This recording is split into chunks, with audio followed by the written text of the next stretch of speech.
In the 2016 to 17 school year, educators for 3 different charter school operators in Chicago won union contracts. Whose school? Our school! Whose school? Our school! Whose school? Our school! We're here to announce that there was an overwhelmingly amount of yes votes for a strike authorization. There's 43 yes and 0 no. Basically, we're here united as a union to let the management know that we are serious about the budget and it needs to be fairly distributed for the students here. There's a huge population of immigrant and refugee students and they need to be supported. They come here to this school to see that this is an environment that they can fulfill their dreams at this new country that they're coming to. And unfortunately, AHS has chosen to not fairly budget the money and they are not getting what they need. So we are all here united to tell them that we are serious and we need to make a change and have a fair contract. Woo! We say fight back! I am a paraprofessional at Passages. I have been for the last 4 years. I just wanted to reiterate some of the points, the reasons why we unionize, why we are fighting so hard for our students. Besides the fact that we are very underpaid, paid on average about 20% less than any other charter school in the city, our students are also really feeling that budget hitting them, and our management spends less money on each student on average than any other single-site charter in Chicago. We are also fighting to keep fair health care, paid maternity and paternity leave, which our management has said they want to take away. And we are standing here today happy that this has been successful and hoping for the best for our students in the future. This is my son. He wants all of these things back in the school. We want our science lab, we want our Spanish classes back, more money for the art and music programs, and we want our school to be more colorful. We want school to be painted in all different colors. We would like our sport teams back, and we hardly do anything fun in this school. Not to be rude, but like when I was younger, we had more fun, more field trips and stuff. But like now, it's more not that much fun anymore, and it's just yeah.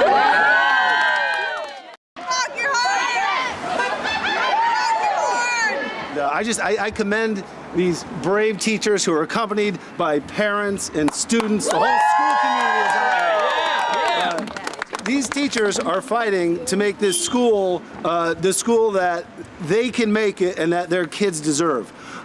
You heard some quotes about finances here. We've seen this at UNO, we've seen this at ASPIRA recently. Management wants to say we've got no money, yet they're spending tons of money on administration. I think here at Passages, they're spending 40% of their budget on administration, 60% in the classroom. The average charter spends 25% on administration, 75% in the classroom. So these teachers are, taxpayers want this money to be spent in the classroom, I think, right? They want it, that's teacher salaries, that's resources for students. So these teachers are willing to make the ultimate sacrifice if they have to in order to make sure that this school is the place that it can be. If they do go out on strike, it will be the first strike in charter school history in the United States. And more and more we're seeing that it's unions that make charters accountable. Without having unions in charter schools, we don't know where their budget is or how they're spending it, and you can bet they're not spending it all in the classroom because we need a union to make that happen. So I want to say go Passages. I wish you success in this fight. It's the right fight, and you're doing the right thing. And there's 1,100 other charter teachers out there in solidarity with you, another 24,000 Chicago Teachers Union members who have expressed their solidarity, and go teachers, go schools. They say cut back. We say fight back. They say cut back. We say fight back. And thank you for all being here today. The Passages teachers and professionals and paraprofessionals and staff here are to announce that we will be on strike beginning next Thursday, May 25th, if no agreement is concluded by midnight, May 24th. Woo! Whose school? Our school. Whose school? Our school. That is why we have to fight. Education is a right. That is why we have to fight. Passages, our school was founded on the idea of providing a great education to refugee students, to immigrant students, to other underserved populations and diverse learners. And we feel that we are not being provided with the appropriate resources to provide this to them. And AHS has, to this point, not agreed to devote any additional resources or fundraising to our school. The children are daily without easy access to technology. They don't have textbooks. They don't have extracurricular activities. And there are now threats of taking away other fun programs for them. There's already been cuts to sports. There's been cuts to foreign language programs. This is unacceptable, and more cutbacks would be even more unacceptable. Fair contract. Now. We're hoping that we'll come to an agreement on a contract tonight as soon as possible. We are bargaining in good faith with AHS. They have been bargaining with us, and we feel that we are pretty close on a lot of things. Economically, there's still the issue of proposed layoffs, and as all of us agree here on our staff, that is unacceptable. We need as much support for our students as possible. We have diverse learners who need support in and out of the classroom, and cutting those positions or cutting extracurricular or elective positions are not acceptable. And so we need to come to an agreement that does not cut teacher salaries and does not cut classroom funding, while at the same time providing the resources that we need to make passages run smoothly. If we do not reach an agreement by midnight tonight, that is our strike deadline. So on the eve of our agreement, we will be here as long as it takes until midnight. And then if we have not reached an agreement by that time, we will be striking starting tomorrow. Tomorrow morning, we will be picketing. They may run the school with substitutes, but our union is committed to fighting for what is right and to standing up until we can get what is fair. Yes, if we were to strike tomorrow morning, that would be the first charter school to ever strike in the history of the United States. We really hope it does not come to that. We just need AHS to know that we're serious about getting what we need for our students.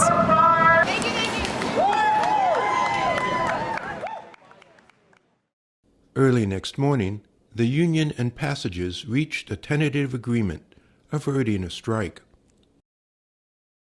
Back in July of 2015, the Illinois network of charter schools demonstrated for more funding in front of Chicago Public Schools headquarters.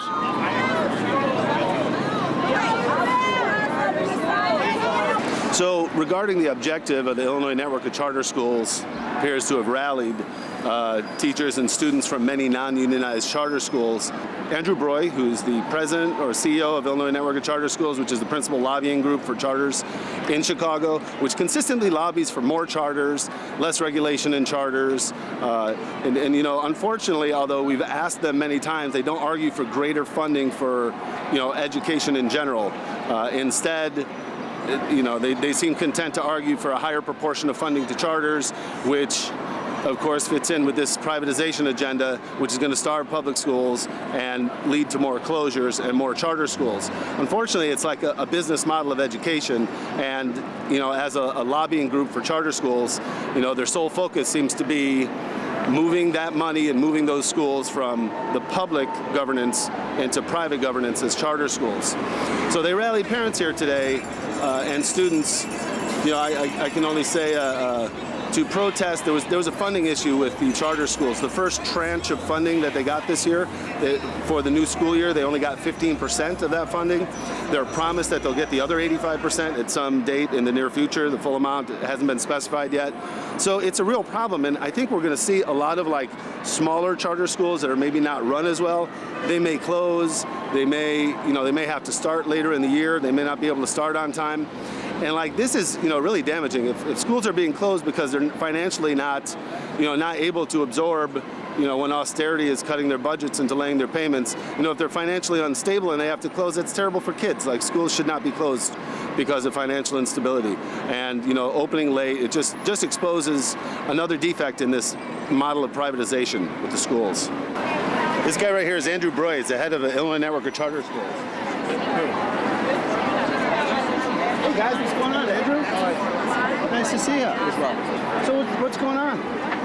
Let's get ready for the board meeting. Okay. What, I'm a member of a charter school, so what are we advocating for? Funding for charters. Okay. So they delayed our payment, so you should be out here. I know about that, Yeah. 15%, yeah.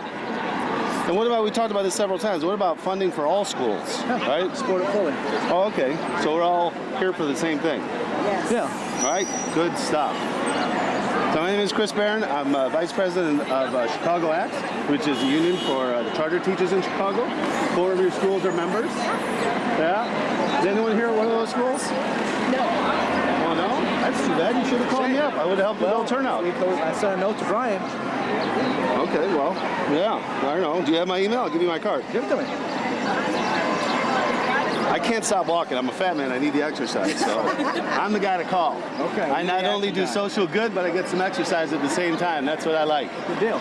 Yeah. Because I really am interested. You know, it's for a long time like charters and district schools are fighting each other for like the percentage of the budget right there. Everyone's getting starved here. We all need to get together. Schools need better funding. And it's no longer about like, you know, it's all schools need better funding. You're with that. Good stuff. All right, guys. Go CICS. You guys always CICS? No, we got Kip. Okay. Folks are gone. We got Polaris. Oh, okay. Learn. So we had CICS here earlier. They're inside now. Yeah, Noble was inside. We should start going over there on Yeah, floor we 2. should probably head over. Great. So any of you guys who teach in the schools, like really consider forming a union there. Like at my school, we've got better retention of teachers. Teachers have a say in how the budget gets spent. They're on committees. We reach out to parents, and parents are involved in a meaningful way. You know, we see attendance get better at our schools. Scores go up, and like, you know, there's less of that instability. Like, you know, stability really means something, and experience means something in a school. So consider it, because everybody who's joined our union's been really happy with it. So anyway, go schools. Go public schools. See you in there. A month later, urban prep charter schools fired teachers for supporting a union. I found out at the end of this school year, on the very last work day, that my services were no longer required at urban prep. And the long and the short of it is, I was fired for organizing a union. Chairman McCoy, Bring our teachers back. Chairman McCoy, bring our teachers back. My name is Troy Farrell, and I've been a teacher at Urban Prep. I've had several different roles, which included health teacher all the way up to dean of students. One of my proudest roles was a pride leader. I was a pride leader for young men, and I taught them the way of life, not just math and English, but what I thought that they needed to learn to navigate through the world. Teachers have been thrown away as if they do not matter. Their success is directly attributed to the work that the teachers do. That's right. They've been fired, they've been dismissed. We're asking today that they reinstate the teachers, which include myself, all right? But also, Chicago, support your teachers. Everyone says that they want a great educational experience for their young man or young lady. You have to value the teachers that stand in front of them.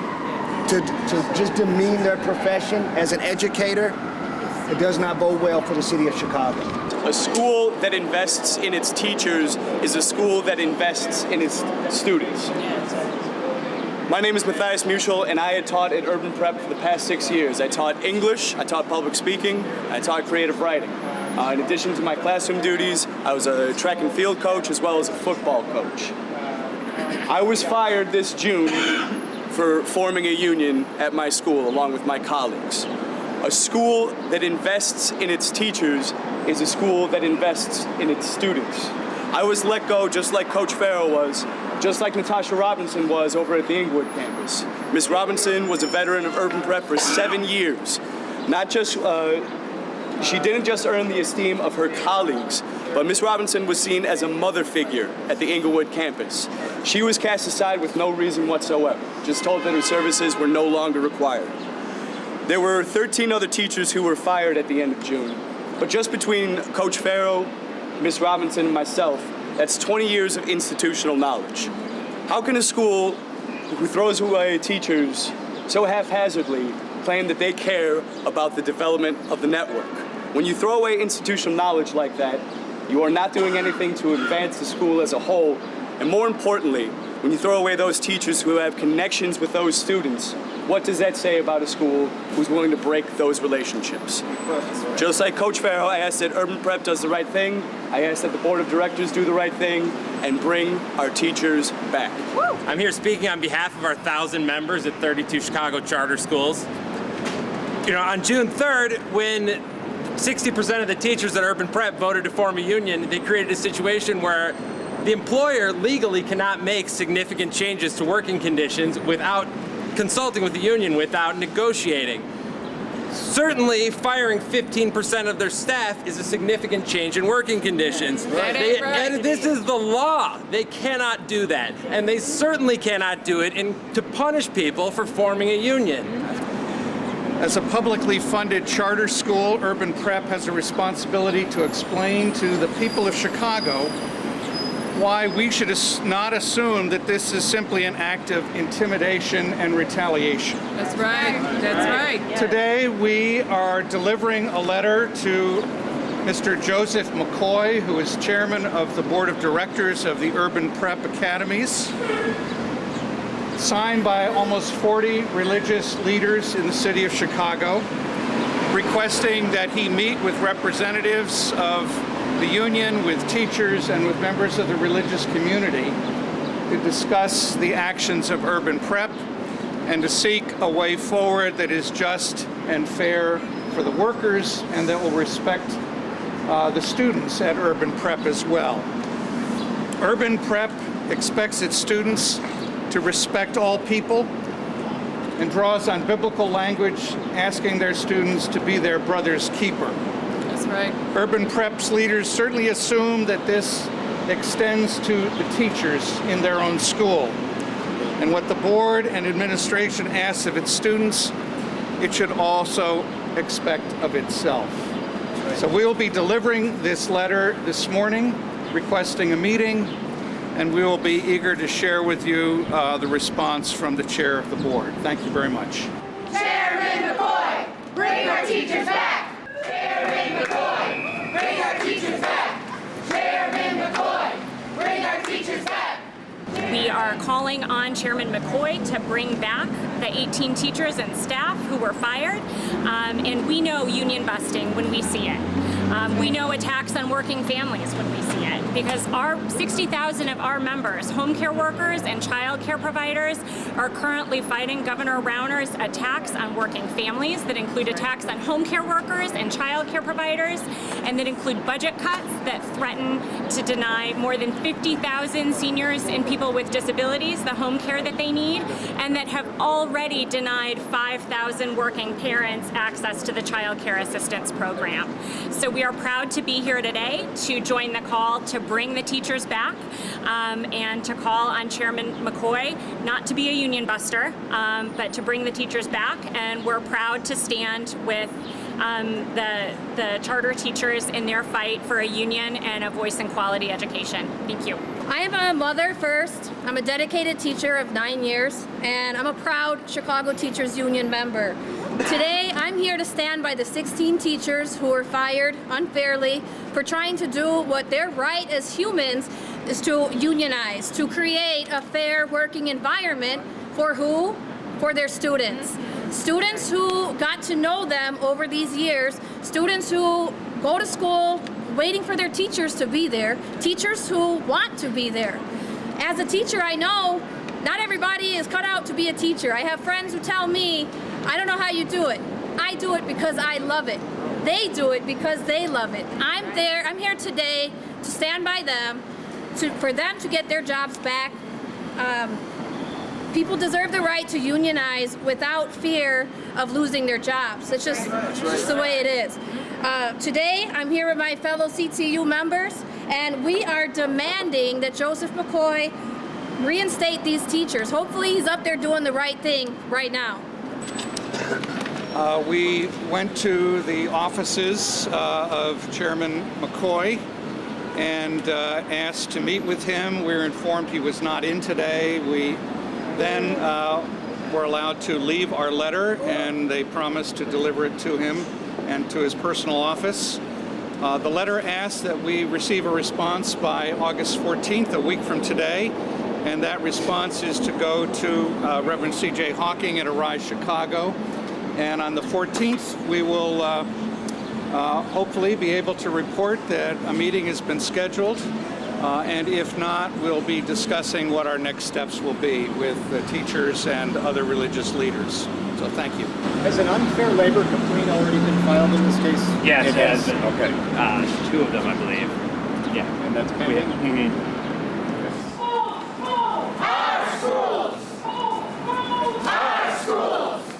A few weeks ago at the CPS board, there were 2 groups of protesters. There were people from CTU protesting cuts to neighborhood schools, $200 million in cuts to neighborhood schools. And then there was a group called Charter Parents United, and they were protesting that the charter schools weren't getting all of their payment at the beginning of the year as they traditionally did.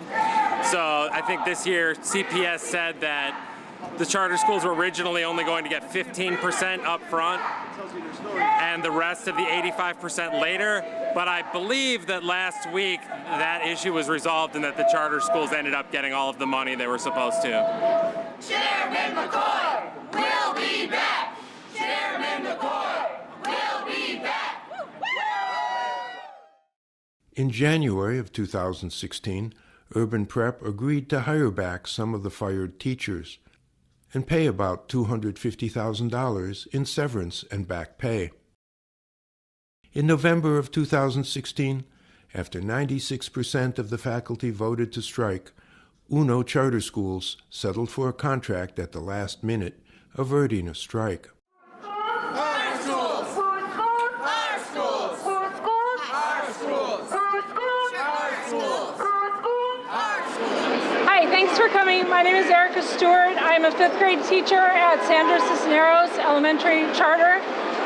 We all work for United Educators at UNO, which is under UCSN, which is UNO Charter School Network.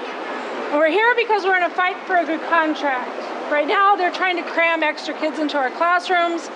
We're asking for a status quo of 32 kids per classroom. They want to put more kids into our classrooms. They're trying to cut our pay, which is affecting the quality teachers and the quality education that we want for our kids. So we are really fighting to get a better contract in order to improve the quality of education for our children.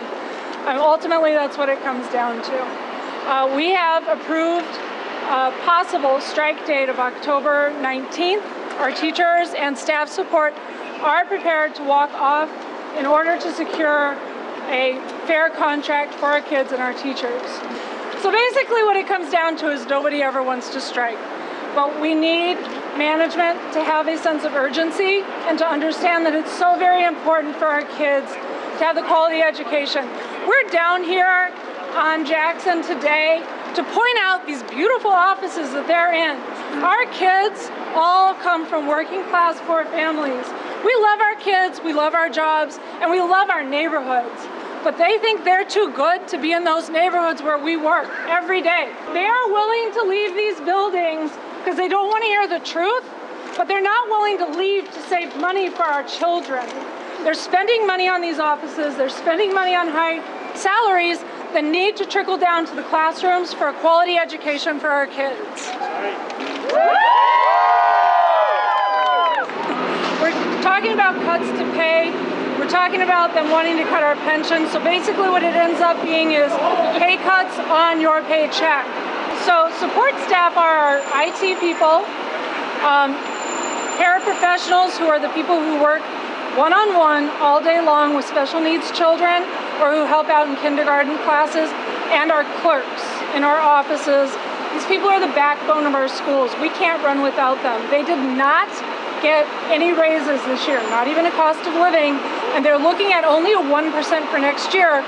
When you combine that with their losses to pension that's being proposed by management, they're looking at losing a lot of money. What do we want? Fair contract! When do we want it? Now! Okay, so CTU and SHIACS are sister unions. We both fall under American Federation of Teachers, and sometimes we lean on each other for solidarity, for support. We definitely occasionally tap into them for expert advice because they are larger and they've been doing this a lot longer than us. Really, the similarities in this battle have more to do with management.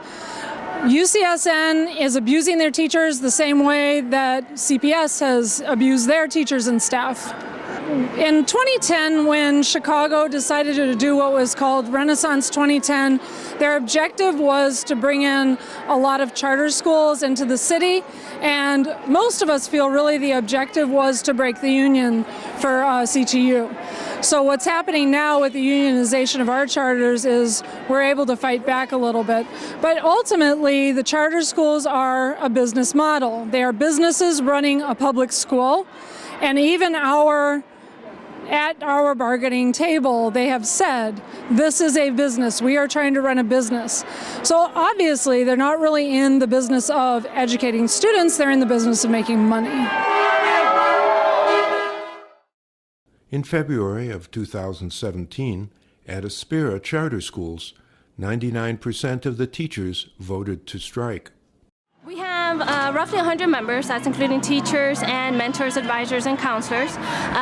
We have 4 buildings. We have ASPIRA Early College, we have ASPIRA Antonia Pantoja High School, and we have ASPIRA Business and Finance, and those are the high schools. And then we also have ASPIRA Middle School, ASPIRA Hagen Middle School. And we service predominantly a Hispanic community. The ballot boxes are actually coming in as we speak. There's one of our building reps who just brought in one of the boxes. So all the building reps are bringing their boxes here to Antonia Pantoja, and we're setting up in the classroom. We have an administrator and a police officer in the room so that we could, so that there's no question as to the credibility of our vote.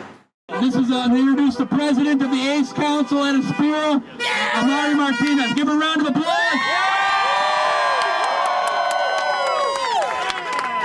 Ladies and gentlemen, thank you again for coming out and supporting your teachers. Remember that all we're trying to do is make sure that our students get the resources that they deserve and the highly skilled, highly qualified teachers that they deserve.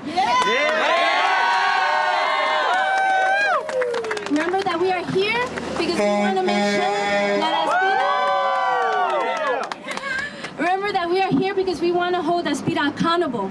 And it is our job to make sure that they are providing those resources to our students. And as you guys know, we did have our vote today. And of the 93 members who voted today, 92 voted yes. That's a 99%.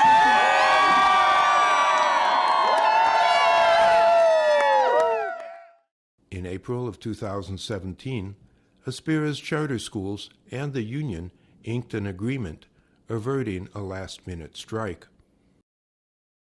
In the 2016 to 17 school year, contracts were won with 3 different charter school operators, UNO, ASPIRA, and Passages. Faculty votes were respectively 96, then 99, and then 100% authorizing a strike.